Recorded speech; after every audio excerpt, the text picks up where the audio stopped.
Welcome to Out of the Groove, ladies and gentlemen. This week I am joined by Daniel Suárez. Daniel, thank you for being on the show this week. Thank you, Eric. Thank you for having me, man. So I want to start with this because you have an awesome paint scheme for this weekend at the ROVAL with Coca-Cola celebrating Hispanic Heritage Month. How cool is it to have them running that awesome paint scheme this weekend? Yeah, it's extremely cool for many different reasons. Obviously, I feel very, very proud to have a sponsor like Coca-Cola that they've been with me now for a handful of years, and that they are always willing to support me in all these kind of,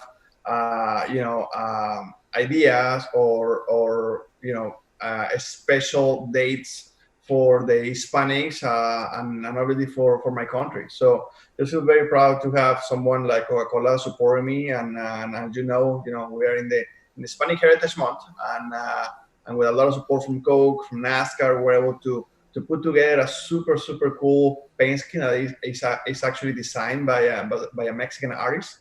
That has a serape in top of the car, which a serape, for those that know the Mexican culture, is something very, very Mexican and very well known in Mexico. So yeah, it's very cool. I'm very, very excited to have this car for this weekend. Yeah, it looks fantastic. And speaking of the ROVAL this weekend, I mean, it's going to be kind of wild, I'm sure, without any practice this year. So what is your approach heading into this weekend? I hope it rains. I think it's gonna be wild, doesn't matter what. Any road course race is wild, which is good. I love that. I grew up racing go-karts, road course stuff. In Mexico, we don't have ovals for kids.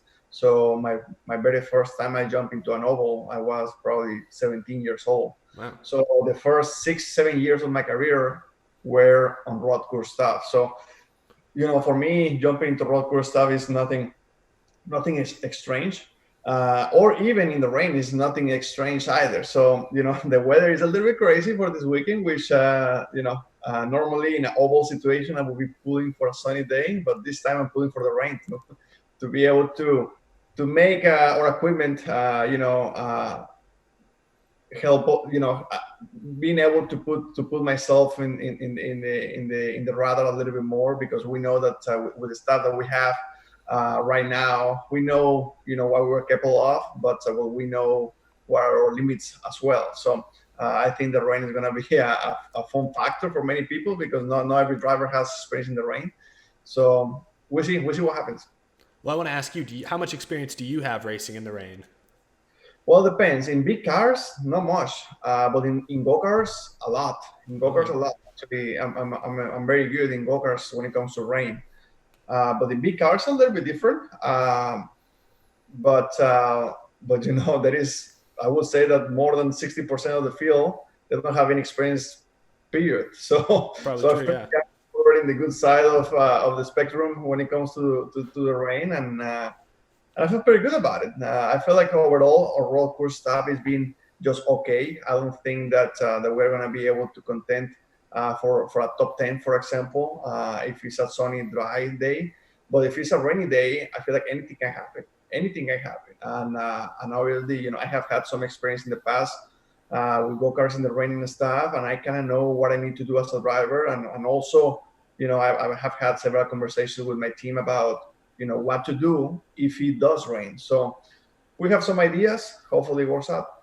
Yeah, I might have some tricks up your sleeve for that one. Well, that will be even extra exciting if the rain does in fact come. I have to ask about this. Of course, a huge announcement this week for you. You're going to the new Trackhouse racing team next season. So how did that deal with Justin Marks and his new team come together? Yeah, so, Justin and I, we've been friends for a while. Actually, Justin and I, we used to race together once, back when I actually won this trophy in 2016.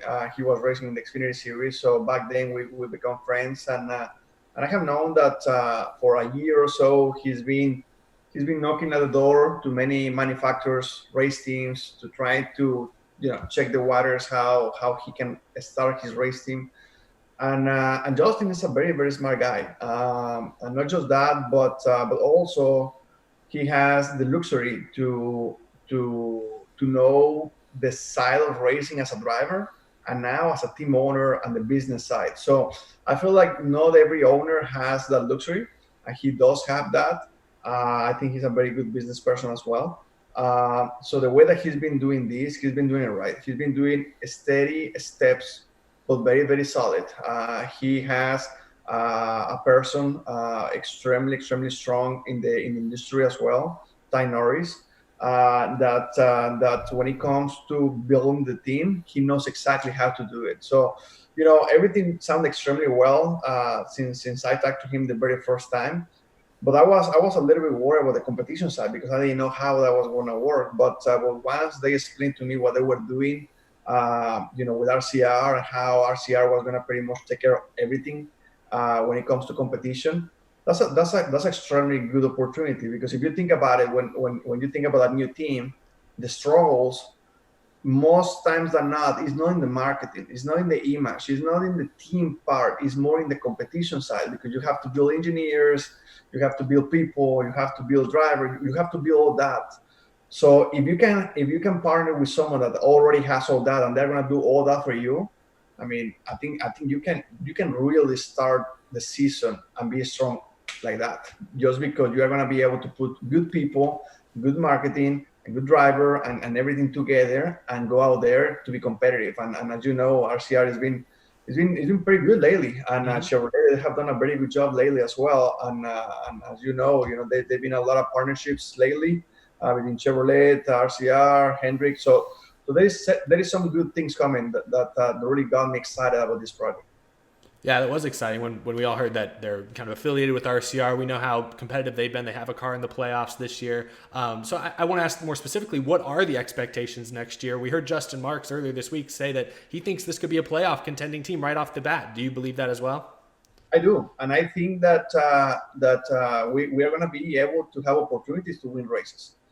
To be very honest with you, this is going to be probably my best opportunity I ever had in the Cup Series, and I'm saying that because I've been part of big organizations in the past, Joby Racing, Stuart Haas, very very good organizations. But every time that I've been part of these organizations, uh, you know, either with Gibbs, I was just in a way getting what I was getting, and I didn't know better. I was so new, and with the store has the deal came out so late that it was pretty much this is what we got, and do what you can. And on this deal, I'm building everything. I'm everything is going through me as well, and I have learned a lot in the last few years. So I really know what I need to be successful, not just in the track but also out of the track. I have very good relationship with RCR. I have a good relationship obviously with Justin, with Ty. So it feels extremely good. The vision that we have is the same. That's why I feel that this. I feel extremely good about it. I feel extremely good. I'm exactly where I want to be. That's awesome. And I do actually want to dive into that a little bit deeper. This is going to now be your fourth different team in 4 years. How difficult, from a driver's perspective, is that to kind of move around so much, but still stay in a rhythm and keep learning and keep growing? It's horrible, man. It's horrible. I mean, racing consistency is key, and I haven't had that. That's extremely bad. But you say okay, 4 year and with a different team, but even when since I moved to Cup, like I have never had the same group of people for more than 6 months. Everything Yeah. changes. And it's very unfortunate that in the beginning of my career in Cup, I didn't know any better, and I didn't know how to push. I didn't know how things were. I didn't have anyone to really ask for an advice. But now I know how it works, and I know how important it is to have the good people and the good organization behind you to pull in the right direction. So, I feel like my entire career in Cup it's been difficult. A lot of people don't understand that, and I'm not expecting people to understand because I'm the one that is living this. But it's difficult. The Cup Series by itself is extremely difficult. You're competing with the best of the best. So if you don't have consistency on people, consistency on the team, it's impossible. So I'm very happy to be partnered with Trackhouse Racing, with RCR, with a multi-year contract to be able to build this into something very good. Well, you said right there, it's a multi-year deal. I've heard you say when you first got to the U.S., you came here to win races at the top level, and you already have an Xfinity championship, as we see behind you right there. But do you believe this new team, years down the line with the next gen car and everything, do you think this is going to give you the opportunity to contend for a Cup Series championship at one point? Yeah, I believe so. Well, it's a championship, I feel like we have to go step by step. My goal next year is to win races and to be up front. I think that's very doable. I think for a championship you have to be winning races in a consistent basis, and for that, it takes building team, building everything. But I can tell you that right now we're working very hard to choose and pick the right people, because it's everything about people. If you have a good crew chief, good group of engineers, good organization pulling for you, a good driver, a good pit crew, you're gonna be winning races. That's no doubt. The guys that are winning races, they have all these pieces together. And if you don't have one of them, most likely you're gonna be inconsistent. So that's why you see some drivers that they win a race and then they don't win a race for 1 year and then they win another race. Those guys are because they're missing one of these. So, it's important to build this, and it doesn't happen overnight. So you have to build it. And I'm sure that we're going to start next year, the season, and we may have to make an adjustment on a engineer. We may have to make an adjustment on the car chief. We may have to make an adjustment on the pit crew, but that's part of the process. You have to build that. And for that, it's important to have consistency, because if you're jumping from one team to another, it's almost like reset every year, and you can go anywhere. Certainly. Well, it sounds like it's going to be a lot of work next season, but the results may be very exciting. Well, Daniel, I really appreciate you taking the time this afternoon to talk to us. Good luck this weekend. That Coca-Cola car is going to look fantastic at Charlotte. Thank you, Eddie. I appreciate it, man. And looking forward to hopefully get some rain.